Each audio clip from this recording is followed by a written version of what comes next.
Soy Igor Smirnov, gran maestro internacional y entrenador de ajedrez.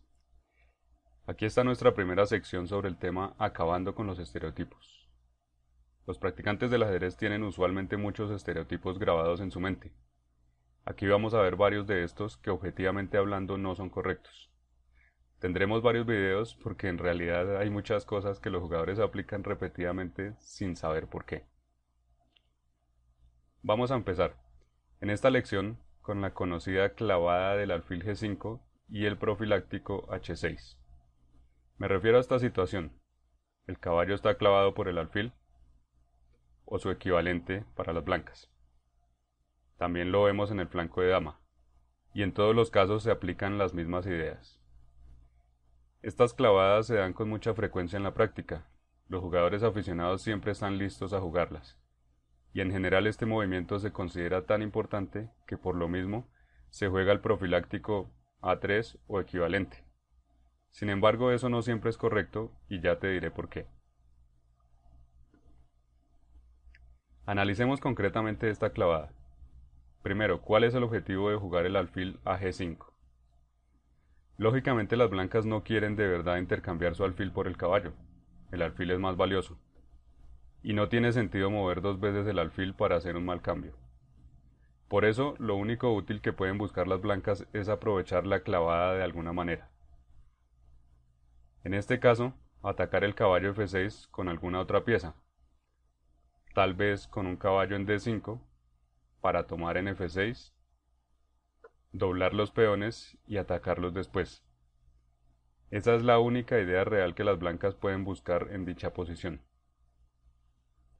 Dado que las negras conocen de antemano la idea de las blancas, evitarlo es posible de diferentes maneras. Hay que tener control de la casilla D5, y esto se puede hacer con un peón en C6, también con alfil E6, con alfil E7 o con caballo D7. Así la dama se podrá mover sin problema. Vemos todas las defensas posibles, pero con una de ellas es suficiente. Entonces, si las negras logran la medida defensiva apropiada, el movimiento alfil G5 no sirve para nada, e incluso en lugar de ser una ventaja, este alfil puede convertirse en una desventaja para las blancas. Vamos a ver unos ejemplos concretos. Una partida clásica donde las blancas juegan alfil G5. Como ahora sabemos, este movimiento es un error porque no hay manera de aprovechar la clavada. Las casillas E4 y D5 no están disponibles para un caballo. No hay manera de atacar el caballo F6 con otra pieza. H6 y examinemos este movimiento. El alfil en G5 controla dos diagonales, la que va de C1 a H6 y la que va de H4 a D8. Cuando el alfil tiene que retroceder, alfil H4, pierde una diagonal, la que empieza en C1, y apenas queda con una diagonal. Entonces es una gran idea que reduce a la mitad el poder de esta pieza. Sé que muchos hacen esto porque parece obvio, pero no entienden el fondo de la idea. Seguimos.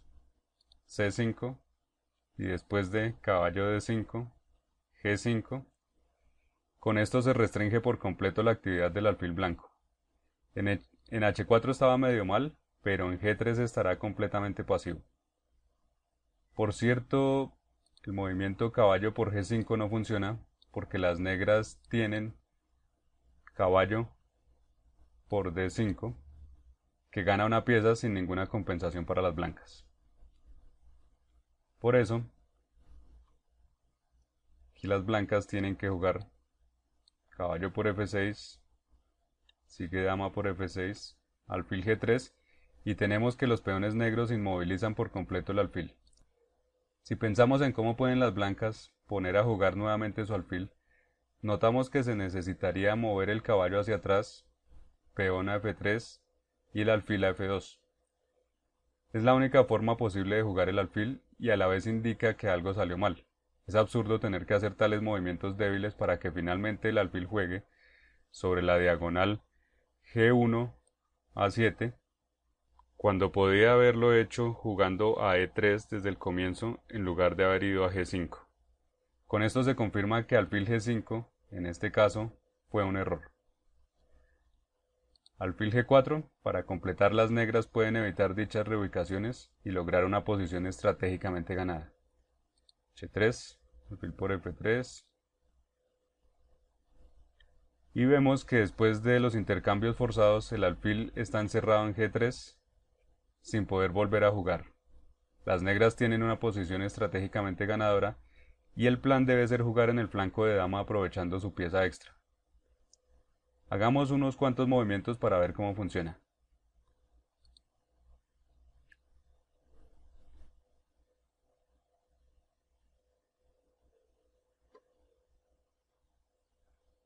Y con torre B8 se jugará B5 y se usarán las tres piezas en el flanco de dama mientras que las blancas solo podrán jugar allí con sus torres. Veamos rápidamente otro ejemplo. Alfil G5, H6, espero que recuerdes por qué te recomiendo jugar H6 de inmediato después de alfil G5. Alfil H4, C por D5, E por D5, G5, alfil G3, D6. Después de estos movimientos forzosos tenemos la posición ya tratada en el ejemplo anterior. Los peones negros centrales y el flanco de rey restringen la actividad del alfil que queda encerrado en G3 y que será muy difícil de poner a jugar nuevamente. Después de caballo D2, alfil G4 inmoviliza aún más las piezas blancas en el flanco de rey. Y terminamos con esta muestra donde Vladimir Kramnik comete el error del que hemos estado hablando. Él juega alfil G4 y parece mentira, pero se demuestra que hay ideas muy simples que incluso los jugadores más fuertes no siempre tienen en cuenta.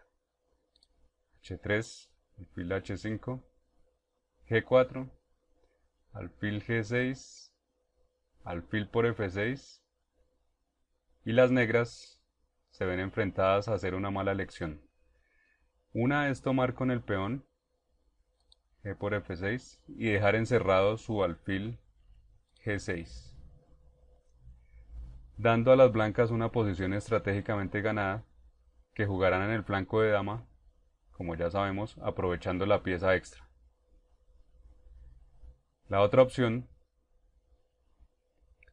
escogida por Kramnik, tomar con la dama y permitir E por D5, perdiendo más material gracias a una efectiva clavada.